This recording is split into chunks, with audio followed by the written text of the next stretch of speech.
Tito, capítulo 1. Eu, Paulo, servo de Deus e apóstolo de Jesus Cristo, escrevo essa carta. Eu fui escolhido e mandado para anunciar, ajudar a tornar mais forte a fé que o povo de Deus tem e para fazer com que eles conheçam a verdade ensinada pela nossa religião, que se baseia na esperança de recebermos a vida eterna. Deus, que não mente, nos prometeu essa vida antes da criação do mundo, e no tempo certo Ele a revelou na sua mensagem. Essa mensagem foi entregue a mim, e eu anuncio por meio de Deus, o nosso Salvador. Escreva a você, Tito, meu verdadeiro filho na fé, esta fé que é sua e minha, que a graça e a paz de Deus, o Pai, e de Cristo Jesus, o nosso Salvador, estejam com você. Eu o deixei na ilha de Creta para que você pusesse em ordem o que ainda faltava fazer e para nomear em cada cidade os presbíteros das igrejas. Lembre das minhas ordens. O presbítero deve ser um homem que ninguém possa culpar de nada. Deve ter somente uma esposa. Os seus filhos devem ser cristãos e não ter fama de maus ou desobedientes. Pois aquele que tem a responsabilidade do trabalho de Deus como bispo deve ser um homem que não possa ser culpado de nada. Não deve ser orgulhoso, nem ter mau gênio, não deve ser chegado ao vinho, nem violento, nem ganancioso. Deve estar disposto a hospedar pessoas na sua casa e deve amar o bem. Deve ser prudente, justo, dedicado a Deus e disciplinado. Deve se manter firme na mensagem que merece confiança e que está de acordo com a doutrina. Assim ele poderá animar os outros com o verdadeiro ensinamento e também mostrar o erro dos que não são contra esse ensinamento, pois existem muitos, principalmente os que vieram do judaísmo, que são revoltados e enganam os outros com suas tolices.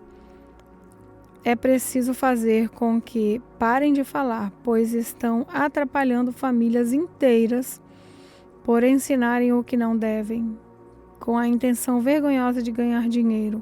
Foi justamente um deles, o profeta da ilha de Creta, quem disse: os crentes só dizem mentiras. São como animais selvagens, são os preguiçosos que só pensam em comida. E ele tinha razão quando disse isso. Portanto, você tem de repreender duramente esses falsos mestres para que sejam sadios na fé. E parem de dar atenção a histórias inventadas por judeus e os ensinamentos humanos que vêm de pessoas e rejeitam a verdade. Tudo é puro para os que são puros, mas nada é puro para os impuros e descrentes, pois a mente e a consciência deles estão sujas.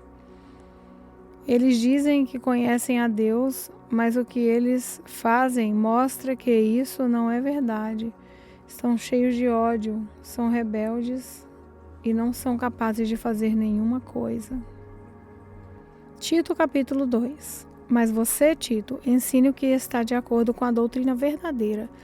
Ensina os mais velhos a serem moderados, sérios, prudentes e firmes na fé, no amor e na perseverança. Aconselhe também as mulheres mais idosas a viverem como devem viver as mulheres dedicadas a Deus, que elas não sejam caluniadoras nem muito chegadas ao vinho, que elas ensinem o que é bom, para que as mulheres mais jovens aprendam a amar os maridos e os filhos, e a ser prudentes, puras, boas donas de casa e obedientes ao marido,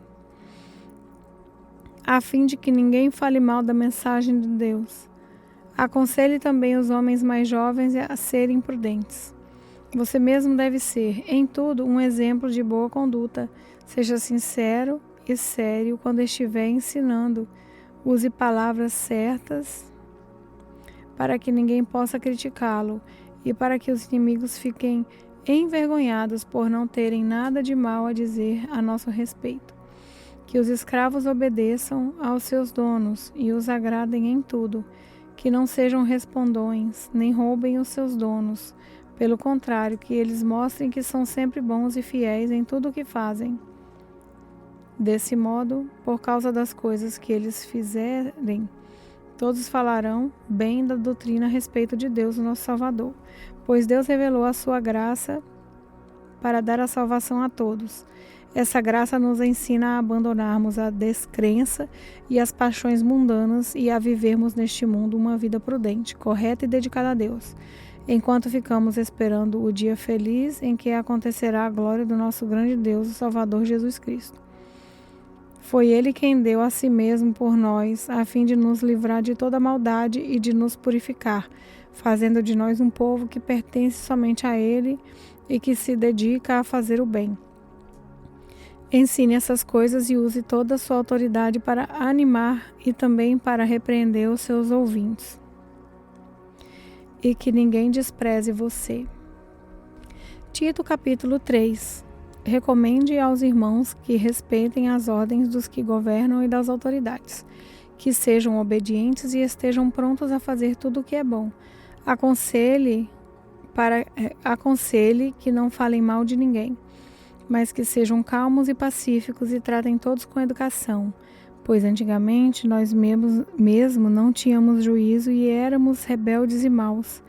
Éramos escravos das paixões e dos prazeres de todo tipo e passávamos a nossa vida no meio da malícia e da inveja.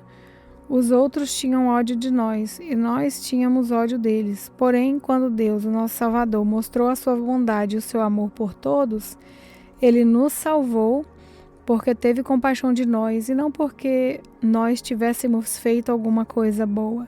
Ele nos salvou por meio do Espírito Santo que nos lavou, fazendo com que nascêssemos de novo e dando-nos uma nova vida.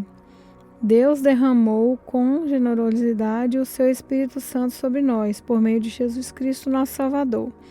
E fez isso para que, pela sua graça, nós sejamos aceitos por Deus e recebamos a vida eterna que esperamos. Esse ensinamento é verdadeiro. Quero que você, Tito, insista nesses assuntos para que os que creem em Deus se interessem em usar o seu tempo fazendo o bem. Isso é bom e útil para todos. Mas evite as discussões tolas, as longas listas de nomes de antepassados, as brigas e os debates a respeito da lei dos judeus. Essas coisas são inúteis e sem valor. Se uma pessoa causar divisões entre os irmãos na fé, aconselhe essa pessoa 1 ou 2 vezes, mas depois disso não tenha mais nada a ver com ela, pois você sabe que é uma pessoa como essa que abandonou completamente o Evangelho e os seus pecados provam que ela está errada. Quando eu lhe mandar o irmão Artenas ou o irmão Tíquico, faça o possível para ir se encontrar comigo na cidade de Nicópolis, pois resolvi passar o inverno lá. Ajude o advogado Zenas e também Apolo em tudo que você puder, a fim de que eles tenham o que precisarem para a viagem. Que a nossa gente aprenda a usar o seu tempo fazendo o bem e ajudando os outros, em caso de necessidade, para que assim a vida da nossa gente seja útil.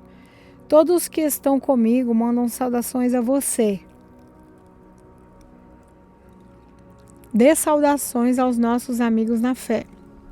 Que a graça de Deus esteja com todos vocês.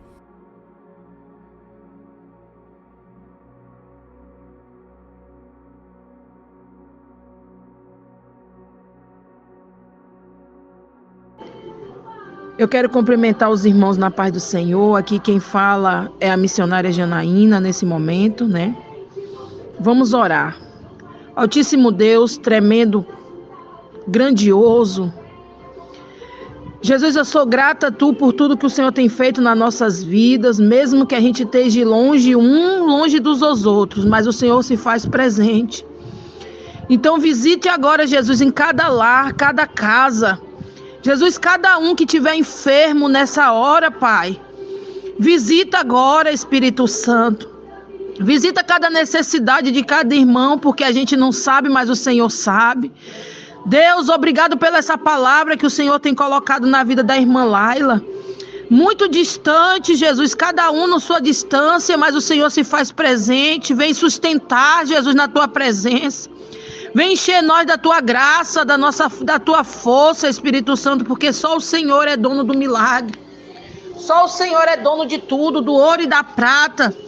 Jesus, o Senhor conhece cada coração. O Senhor conhece cada necessidade. Então visita agora, Jesus, cada necessidade dos irmãos. Visita agora, Jesus, cada um, Jesus, agora, em nome de Jesus.